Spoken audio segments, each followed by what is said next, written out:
nombre es Eric Matamoros, vengo de Amposta, es una petita ciudad en Tarragona. Mi proyecto se titula Impacto de las vías de metilación y desmetilación en las propiedades físicas del DNA. La epigenética, ¿no?, que es como un nuevo método para regular la expresión de ciertos genes, para inhibirlos o para activarlos, y eso un poco también quería relacionarlo con el posible tratamiento de ciertas enfermedades como el cáncer. ¿Qué entendemos por DNA? ¿No? Podemos conceber el DNA como un collar de perlas que está dividido en subunidades. Cada una de esas subunidades es un nucleótido. Aquí tenemos un cable.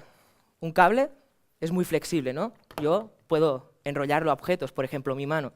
Y podemos hacer un complejo cable-mano. Ahora bien, por ejemplo, ¿voluntario? ¿Su nombre, por favor? Fernando. Fernando, vale, pues Fernando ahora mismo acaba de modificar el cable, lo acaba de hacer rígido, de modo que ya no se puede formar ese complejo, ¿no?, puesto que el cable no se puede enrollar. Ha hecho que el cable sea rígido. Y os estaréis preguntando, ¿qué tiene que ver un cable con nuestro DNA? Pues magníficamente, porque nuestro DNA se comporta de un modo similar. Si nuestro DNA es muy flexible, y al ser negativo se va a poder enrollar a proteínas positivas, que se denominan histonas, y formar complejos nucleosómicos. Mientras que si nuestro DNA es muy rígido, no va a poder formarlo, como hemos visto en el caso del cable. Pero diréis, ¿qué importancia tienen los nucleosomas? Y para ello debemos introducir el dogma central en biología molecular, que es que nuestro DNA, un fragmento de DNA, lo podemos transcribir a RNA mensajero, lo podemos traducir a proteína y esta tendrá una función en nuestra célula. Pues bien, vamos a entender la importancia por medio de un ejemplo. Yo soy una quinasa. Para los que no lo sepáis, una quinasa es una proteína que controla la división celular. Pero tengo el gen, o sea, me falta el brazo. Y este brazo está codificado por ese gen que está enrollado a esa histona, formando un complejo nucleosómico. Como hemos dicho, la RNA polimerasa no va a poder tener acceso ahí, no se va a poder producir el cambio de DNA a RNA, ni de RNA a proteína, no voy a poder tener el complejo, no voy a poder realizar mi función y por lo tanto no podré controlar la división celular. Las células proliferarán descontroladamente y proliferarán dando lugar a cáncer. Por eso es muy importante, ¿no?, porque según en qué regiones se formen esos complejos nucleosómicos pueden inhibir o expresar ciertos oncogenes. Por lo tanto, los nucleosomas controlan o regulan la expresión génica. Nosotros estábamos viendo artículos, viendo papers, en los cuales decían que la metilación del DNA parecía regular la expresión génica, pero no describían cómo. Entonces nos interesamos, empezamos a buscar información y vemos que la metilación, como su nombre indica, ese proceso consiste en la adición de un grupo metilo en una citosina, que es una de las bases nitrogenadas. Da lugar la metilación y desmetilación, es decir, cada uno de esos procesos, a cambios en las propiedades físicas del DNA, es decir, en la flexibilidad, que incrementen o disminuyan la formación de nucleosomas y, por lo tanto, afecten a la expresión génica y puedan dar lugar a cáncer, por ejemplo. Y para ello realizamos dos experimentos. Por un lado, una simulación basada en Monte Carlo y por el otro, un ensayo de circularización. Dos experimentos que tienen diferente naturaleza. En la simulación de Monte Carlo, en cualquier simulación computacional, pretendemos simular nuestro DNA. Para ello, los pares de bases se simulan como planos, mientras que el enlace fosfodiéster, que es el que une esas perlas, lo representamos por medio de un muelle. Para determinar la constante de fuerza, en este caso lo obtuvimos de resultados previos de dinámica molecular. Una vez calculada la energía, podemos aplicar Monte Carlo. Monte Carlo simplemente lo que hace es incrementar o bajar la posición, es decir, los parámetros helicoidales del DNA de manera completamente aleatoria y te recalcula la energía. Así pues, realizamos este proceso, ¿no?, 10.000 veces hasta obtener una estructura, bueno, creada en base a la aleatoriedad. Y eso lo realizamos 10.000 veces más para obtener 10.000 estructuras únicas y basadas en la aleatoriedad.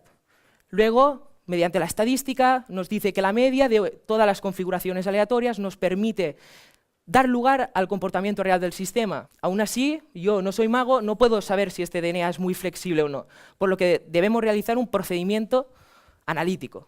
Podemos elaborar una tabla de valores entre las diferentes constantes de fuerza para los diferentes parámetros helicoidales para los diferentes DNA de estudio. Y haciendo la relación inversa, vemos que nuestro DNA de referencia es más flexible que nuestro DNA metilado y este es más flexible que nuestro DNA hidroximetilado. Podríamos haber terminado aquí el proyecto, pero lo que queríamos era corroborar esos resultados, saber si eso era verídico. Y para ello realizamos un ensayo de circularización, el cual aquí, este es un protocolo estándar, ¿no? Primero fosforilamos las moléculas, luego inducimos a la formación de la doble hélice de DNA mediante un tratamiento térmico, inducimos a nuestras moléculas a ligar por medio de la DNA ligasa, aquí se está enfadando un poco, y finalmente hacemos una purificación mediante etanol para tener nuestro DNA pues, purificado. Una vez del DNA purificado, realizamos un gel de electroforesis de primera dimensión. Aún así, aquí tenemos la resolución, no podemos saber si una banda es circular, si la otra es lineal, por lo que realizamos un gel de electroforesis de segunda dimensión. A continuación, realizamos el mismo procedimiento analítico mediante el uso de un software que se llama ImageG, el cual nos permite calcular la intensidad. ¿Por qué intensidad? Porque a mayor intensidad de las manchas quiere decir que hay más proporción de moléculas. Entonces, para un mismo par de bases, podemos establecer una relación entre dos manchas, una circular, una lineal, para saber si hay más proporción de una o de otra, y si esa es más flexible o más rígida. Elaboramos una tabla de Excel y elaboramos una gráfica. Comparamos los resultados, ¿no? Y lo más significativo es que estamos mirando diferentes naturalezas. En la computación estamos mirando las propiedades físicas del DNA, mientras que en el experimento estamos analizando la dinámica y la cinética de las moléculas. Pese a eso, los resultados son los mismos. El DNA de referencia es más flexible que el metilado y este es más flexible que el hidroximetilado. Por lo tanto, habrá entre ellos una mayor o menor tendencia a formar nucleosomas y, por lo tanto, efectivamente influirán en la expresión génica. Y os preguntaréis, ¿por qué este proyecto, pese a ser investigación básica, por qué es relevante? Pues porque nos permite abrir las puertas al desarrollo de nuevos fármacos epigenéticos. Finalmente, me gustaría hablar de mi experiencia personal. Cuando empiezas el trabajo, tienes una hipótesis, tienes muchos artículos, tienes mucho trabajo que hacer. Es como buscar una aguja en un pajar. Es como encontrar a Wally en esa imagen de Los Simpson. Es prácticamente imposible. Pero a medida que tú le pones empeño, que le pones esfuerzo, ¿no? Que vas trabajando, que obtienes unas conclusiones, unos resultados, los resultados están mal, los corroboras, haces réplicas. Yo puedo decir que hoy he obtenido mis resultados, he obtenido mis conclusiones y, por lo tanto, delante de ustedes, he encontrado a mi Wally. Muchas gracias por su atención.